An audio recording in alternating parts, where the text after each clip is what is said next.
Bien. Mieux. Pour ceux qui cherchent toujours le meilleur, cadreemploi.fr. Offre d'emploi, CV et recrutement sur Internet.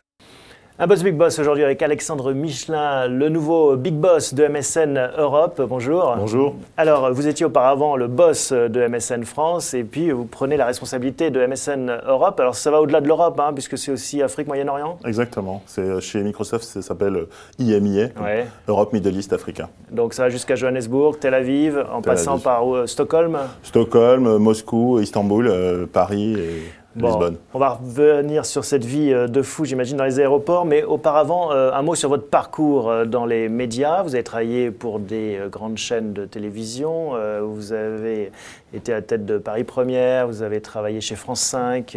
Et puis, vous avez basculé dans les médias numériques en arrivant chez Microsoft. Est-ce que vous avez l'impression d'être quelque part emblématique, finalement, de cette génération d'acteurs des médias ?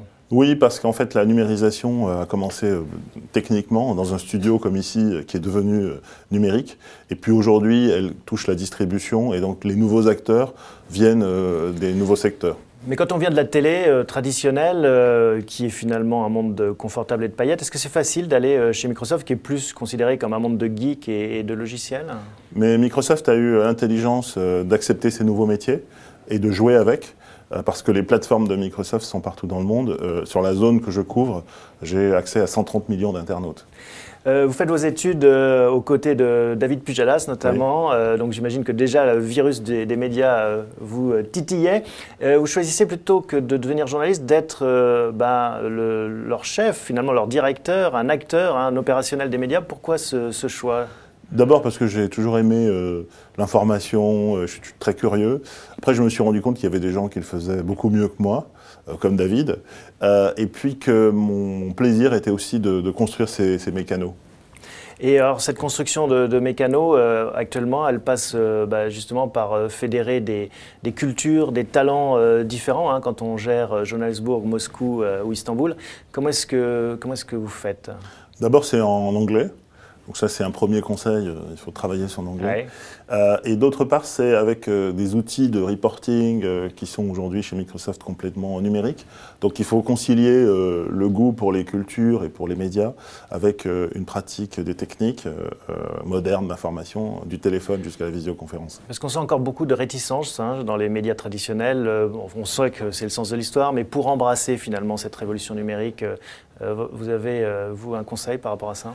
Je crois qu'il faut apprendre à jouer avec les modèles économiques et à réaliser qu'effectivement, les nouveaux médias ne vont pas forcément fonctionner sous les mêmes rythmes et les mêmes budgets et les mêmes organisations, mais qu'en revanche, les marques pourront être partout et qu'on aura encore plus besoin de contenu. Donc l'amour pour les technologies, cultiver son réseau, alors au sens propre, pas uniquement le réseau numérique, c'est aussi un facteur clé de succès dans votre carrière. Absolument. C'est grâce au réseau que vous êtes au courant de ce qui se passe réellement. Et puis c'est souvent le réseau qui vous amène les opportunités. C'est un chasseur de tête qui est venu me chercher. D'accord. Mais le réseau était physique, maintenant il est virtuel, on voit les Facebook et autres. Vous le cultivez aussi de façon numérique ce réseau ? Ah oui, parce que c'est comme ça qu'on apprend les nouveaux usages. Ouais. Et ça peut vous apporter des opportunités de business, de rencontres ? Absolument. Alors selon les réseaux, Facebook c'est plutôt amical ou par curiosité, LinkedIn ou d'autres, parce que je ne veux pas me fâcher, ce sont des opportunités business. Ouais. On parlait du mode de travail, c'est un management par visioconférence, on peut dire ça maintenant ? Absolument. Par Miles, vous avez Il y a 80% des choses qui se passent à distance. On organise régulièrement des réunions physiques, soit où les gens viennent vers nous, soit on va vers eux. Ouais. Et les 20% humains sont... Ça reste clé quand même. Absolument. C'est-à-dire que les réseaux virtuels ne remplacent pas tout ? Non, ils ne remplacent pas tout pour ceux qui vivent dans les pays, ils ne remplacent pas tout pour ceux qui essayent de coordonner l'ensemble. Et vous avez déterminé le temps maximum pendant lequel on peut être absent d'un territoire en tant que boss ? Pas encore, on peut faire attention aux gens, écouter les signaux qu'ils vous envoient, et d'autre part, écouter sa propre intuition. Donc en fait, quelque part, plus on est dans le numérique, plus on a besoin d'intuition, plus on a besoin d'écoute humaine.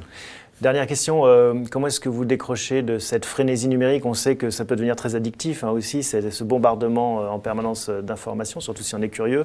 Comment est-ce que vous faites pour vous changer les idées ? Moi, j'aime beaucoup la photo et l'art contemporain, donc régulièrement, je vais dans des galeries. Et quand je voyage, j'en profite pour aller voir des musées. Bon, vous allez aller voir la FIAC alors, j'imagine. J'espère. Merci Alexandre Michelin, et puis bon vent donc pour ces nouvelles responsabilités. Merci à vous.